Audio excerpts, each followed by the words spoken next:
পুলিশের হাতে।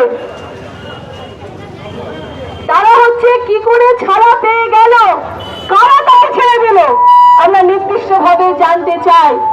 আমরা জানতে চাই এটা যে আর কবে এই অপরাধীদেরকে আপনারা ধরবেন, গ্রেফতার করবেন, শাস্তি দেবেন, তাই তো? আজকে বারুইপুরের এই মেয়েটির ঘটনা শুধু নয়, আমরা লক্ষ্য করছি গোটা রাজ্য জুড়ে ধরনের ঘটনা ঘটছে।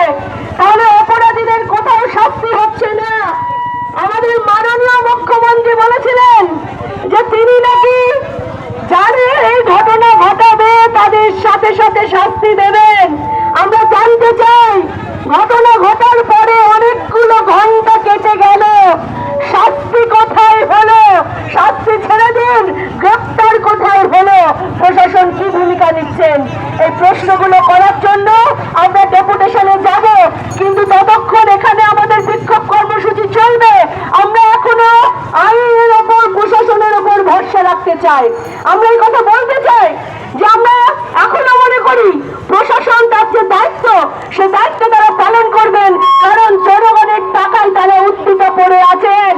ফলে জনগণের প্রতি দায়বদ্ধতা তাদের রয়েছে।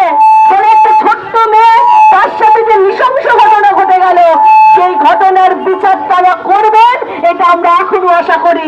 তাই আমরা প্রশাসনের কাছে যাব, ডেপুটেশন দেব, ততক্ষণ এই সভা চলবে।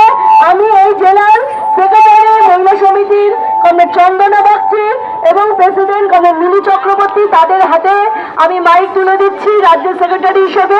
তারা এই সভা পরিচালনা করবেন এবং ডেপুটেশনে কারা কারা যাবেন তারা বলবেন।